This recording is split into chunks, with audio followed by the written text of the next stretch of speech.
Miren, el Fondo Monetario en su consulta del artículo 4 para todos los miembros, los países del fondo, hace una revisión, una evaluación, estuvo una misión aquí, el directorio del FMI destaca la fortaleza de la economía dominicana y proyecta crecimiento de 4%, trae la prensa de hoy. Dice que, ya lo habíamos comentado anteriormente, se había dado a conocer, dice que la economía dominicana es una de las más resilientes y dinámicas en las últimas 2 décadas.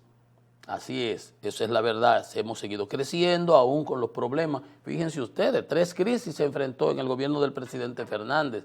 El presidente Danilo navegó con un mar plácido hasta que vino el problema de la pandemia. El presidente Abinader entra con la crisis de la pandemia. Y aún así seguimos creciendo. Solamente caímos en el 20 cuando se cerró el mundo completamente, la economía decreció en menos 6.37%. En el mes de abril, como veíamos ayer, comentamos, caímos en menos 37%. Pero ya al siguiente, cuando abrimos y salimos todo el mundo, crecimos a 11 y pico, creo que 12%. Bien.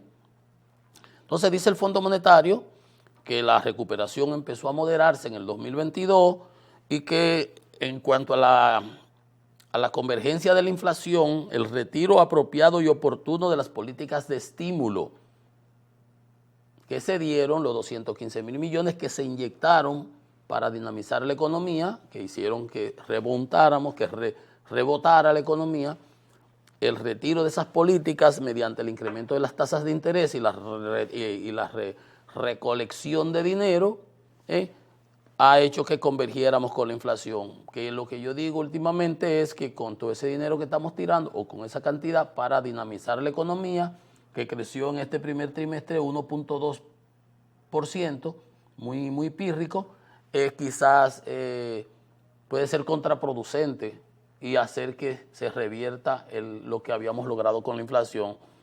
Lo digo así porque hay una cierta dicotomía. Entonces el año pasado crecimos 4.9, liderada por los sectores de servicio y manufactura, la construcción estuvo en el suelo, por eso metieron esos 21,000 millones. Dice que el déficit de cuenta corriente se amplió a 5.6% del producto debido a la moderación de exportación de bienes, o sea, bajó la exportación que teníamos de bienes al exterior. Que el sector financiero mantiene niveles adecuados de capitalización, de liquidez y de rentabilidad, eso lo hemos analizado con las informaciones que hace la Superintendencia de Bancos, y eso es verdad. Se proyecta que el Producto Interno Bruto crezca a 4% al cierre de este 2023. Vamos a ver cómo hacemos. Por eso el gobierno está inyectando esos recursos, el banco, para dinamizar la economía.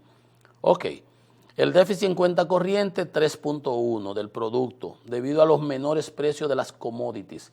Han bajado los precios de los productos a nivel internacional, hasta de los combustibles, y por eso ese déficit de cuenta corriente.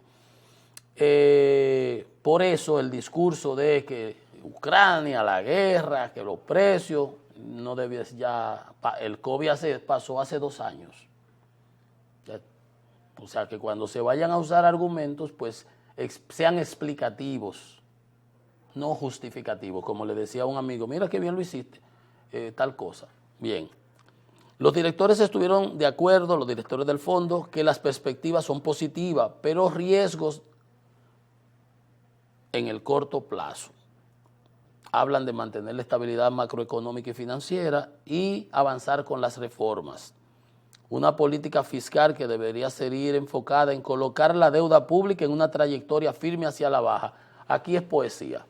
No hay tal trayectoria firme hacia la baja, la deuda pública ha seguido creciendo como proporción del producto, y si el producto cae, entonces va a seguir creciendo más la relación deuda-producto. Pero el fondo lo pone y habla de que la consolidación fiscal debería apoyarse en reformas tributarias, mejoras en la administración tributaria y racionalización del gasto. Bueno, ahí hay problemas. En particular a través de la implementación del pacto eléctrico. Esto de racionalización del gasto, implementación del pacto eléctrico, alentaron a las autoridades a perseverar en las reformas del sector eléctrico para mejorar su gobernabilidad y eficiencia. Y esa eficiencia en el sector eléctrico no se ve de manera holística, integral. Ayer daba el ministro Antonio Almonte, el amigo Antonio, el ingeniero Almonte, que este miércoles pasado tuvimos la mayor demanda de energía, 3.400 megavatios, 410 megavatios, el miércoles 20 en la noche. Y que esa energía ha sido posible satisfacerla porque se agregaron 368 megavatios. La planta de Ciba, la planta de la Barcaza, que fueron licitaciones que se hicieron para satisfacer el 98% de la demanda, que es una de mis quejas y mis críticas, y él lo sabe. Pero la licitación, yo lo escribí en el 21, en diciembre, que había que hacer esas licitaciones de corto plazo, no era nada más de mediano y largo plazo, y él tiene razón. Por eso le digo al fondo, cuando habla de racionalización del gasto y eficiencia en el sector eléctrico, que la eficiencia en el sector eléctrico es parcial. El Ministerio de Energía y Minas hizo su papel, ha hecho su trabajo. Las distribuidoras son un desastre, una calamidad.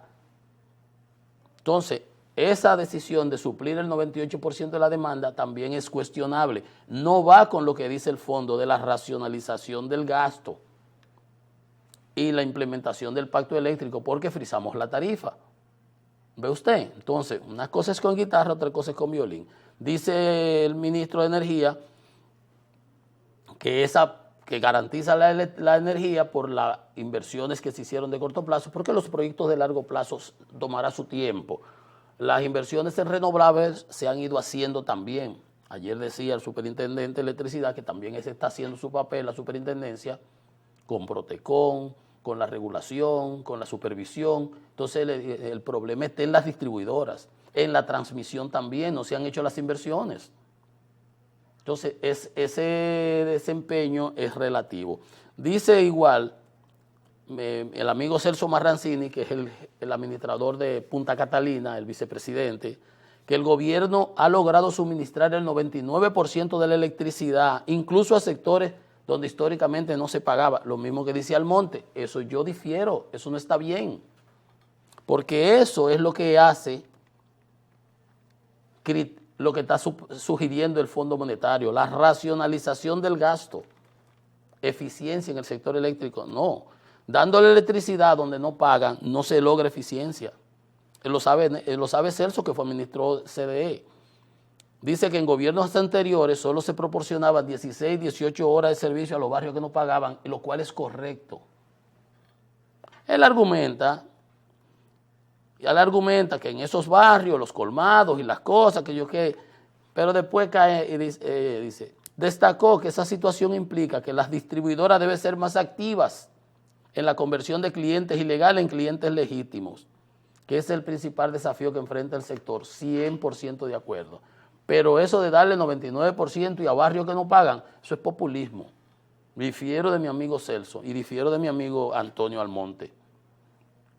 Dice, porque él mismo lo dice, la tarea de la distribuidora es aumentar su eficiencia, disminuir las pérdidas, aumentar las cobranzas, incorporando a lo que son usuarios en clientes. Usuario es el que se la roba, el que la coge, que no paga. Usa la electricidad, pero ese no es un cliente. Pero eso no es culpa de él. La gente pide que le pongan contadores y aparecen los tigres y lo que hace es que la enganchan.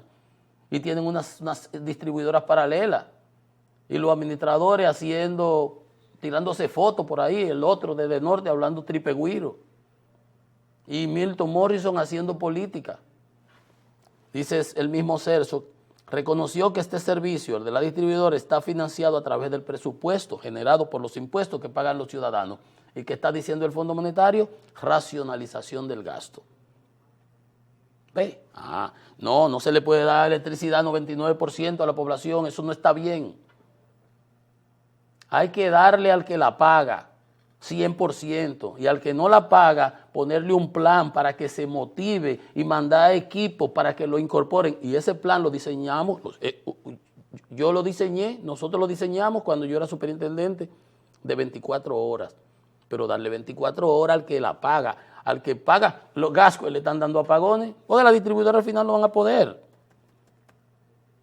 Por otro lado, ya para cerrar la parte eléctrica, renunció el presidente del Consejo Unificado de la Sede, el señor Manuel Lara, que había sido administrador del Banco de Reservas, y se designó al señor Manuel Emilio Bonilla Dominici que era el vicepresidente del Consejo Unificado. Eso ahí, eso es lo de nunca acabar. Yo no sé, señor, dice que fue por razones personales, pero yo nada más me alegro que el amigo Andrés Astacio haya salido de ese consejo, porque eso es un lío. Vamos a hacer una pausa. Esto es Economía y Mercado. Venimos en breve con más.